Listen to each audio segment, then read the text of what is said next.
Hello and welcome to another Demon 212 3DS review. Today I'm going to be taking a look at Dead or Alive Dimensions, which if you've never played it before, it's a fighting beat 'em up style game. It's basically an amalgamation of the first four DOA titles to kind of catch you up for when DOA 5 eventually comes out.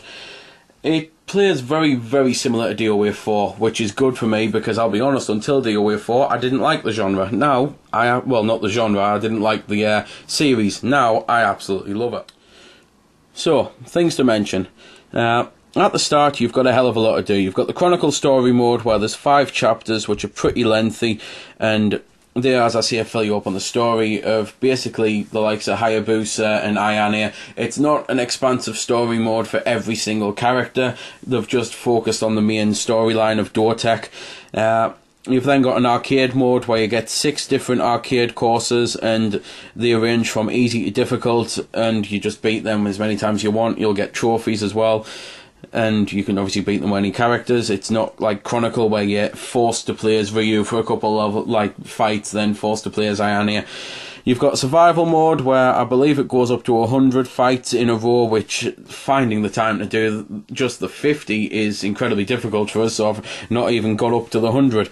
And there's no saving or anything. If you lose any one of the fights, that's it, you have to start again. I do know people who lost on Fight 99 and pretty much cried. You've then got a tag challenge mode where there's 20 different ones of them to do. This is pretty much the biggest downside with the game because it doesn't allow you to play tag matches co-op as an actual fighting system. All you can do is just these here. So, for example, you can't play the game 4-player 2-on-2. You can only play it 2-player co-op against the computer, of which the computer are nightmarishly hard. They're ramped up.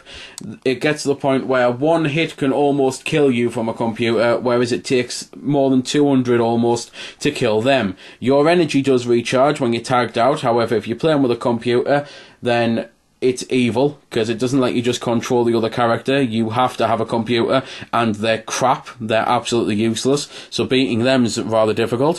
Free player mode is obviously free player mode. Training is training. Local player and internet player. The internet player is horrid for this. It's so laggy, it's unbelievable. Throwdown challenges. They work on the street pass and the spot pass. You'll download them every now and then, just either by passing people, or there's one a week at the moment. There was also one costume every day for 34 days, and they're working on the second batch apparently, so that's pretty cool that you can get so many extra costumes.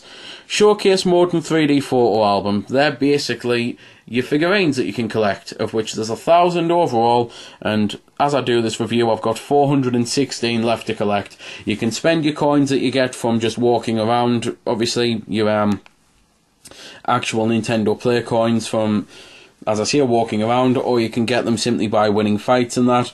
You've got your fight record and your options, of which the options you can fully customise your controls. You can customise pretty much everything in the game. The voice menu, you can do it English, Japanese, you can choose it by character, but I've spent enough time in the menus describing the things of the game, I'll actually now play the game. There's 26 different characters. There's only supposed to be 25, but once you get the 25th, by going to random and holding down, I think it's L, X, and then pushing A, you get the next character. Depending on what button combination you push, though, you get different colours of them, and like different costumes. And they range from really fast fighters to really slow fighters to really powerful fighters to fighters that are mainly used just to counter attacks, because the countering system on the game is excellent. And that's pretty much all I can say about the fighters themselves, so I'll just actually show off some fighting now.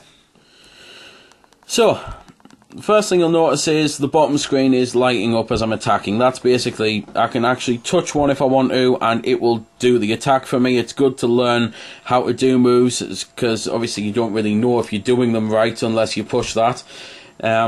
And then it shows you, and then you'll know, well, oh, I'm obviously not doing it fast enough because my attack changes near the end, or things like that. There's so many counters and combos in the game, it's unbelievable. You can counter pretty much any move. You can even counter throws and things like that. You can do throws, obviously, and it's just a hugely expansive fighting system. It's one of the best I've ever played on any fighting game, and I think this is one of my all-time favourites. I'll be honest, I love this so much that I got rid of Street Fighter 4 immediately, so there'll be no Street Fighter 4 review, I'm afraid. However, I'll sum it up. Capcom are incredibly annoying to release it and then to announce the arcade mode. They're incredibly cheap and annoying, whereas this game, there's none of that. They've done more fan service than I can remember any game having it in a long time. As I say, the costumes, the fights that you can download, things like that. The only downside really with downloading the fights and the Street Pass and that is it doesn't actually download your I don't know how to put it. It doesn't download you. It downloads your avatar, which by fighting in the arcade mode, you can get so good it's unbelievable. You can get absolutely amazing, be a complete beast. But if you never verse anyone, then your rank will always be F. So F ranks, regardless of how good you are, the player who sent it is, will be beatable, pretty much double perfect. You shouldn't ever lose to an F rank. They are so easy. Whereas, as I say, the character himself, the player, might be, the best fighter in the world. He just doesn't like to fight over the internet because it's laggy, and he mightn't have anyone to fight in local because he mightn't have anyone who has a 3DS. So, the Street Pass itself there doesn't really work because there are times when I've fought my brother and they've been so close fights, it's unbelievable. But whenever I get his Street Pass character, I double perfect them, and vice versa. It's just ridiculous, it really is. So it's a bit of a shame. At least with the download ones, it tends to give you things like S ranks and A ranks, so at least they're going to be hard.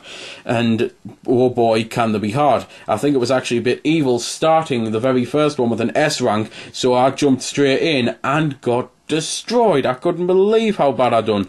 Now I can kind of hold my own against them and I can beat some S ranks, but before I hadn't beat the Chronicle mode, the arcade mode. I just jumped straight into it like a complete idiot. And that's pretty much all I can say about the game. The fighting system itself is really balanced because of the counter mode. Because to do counter, you simply slam backwards on the analog and hit the counter button, or if it's a high one, you do high or low, etc. And once you learn that, it pretty much means you can win a fight regardless. As long as you're good at the counter system, you always have a chance to win a fight. It never feels unfair when you're versing someone. For example, whereas on Street Fighter, someone could just constantly touch the buttons and go fireball, fireball, fireball, fireball, fireball, and be ridiculous. And that happened quite a lot online with when I played Street Fighter Online. Whereas with this, people can touch these as much as they want. If they keep touching the same thing, you can counter it over and over again once you learn how to counter, and it will make the fight so much fairer and so much better. It's just got an overall better system on the game. I love it. I'd love to see a sequel, or at least DOA 5 make it to this, and I really hope we do continue getting costumes, because they've repeated the first set 3 times overall, and I would like to think that they are just taking suggestions of what costumes to release, of which, just in case someone sees this, please release Ninja Gaiden costumes, the actual full ninja suits for Ryu, because so far every costume I've got from on this game just looks really bad. They don't really suit him at all, whereas on DOA 4 there are a couple from the likes of Gaiden Black that just look immense. Other than that though, because this is a Nintendo system, you'd expect a little bit of Nintendo influence. There's a Metroid stage, which I don't think belongs in the game. It doesn't fit, doesn't work. You can blow into the microphone and the fighters change place. Ridley attacks you with fireballs, and it's the only thing on the game that actually makes it cheap.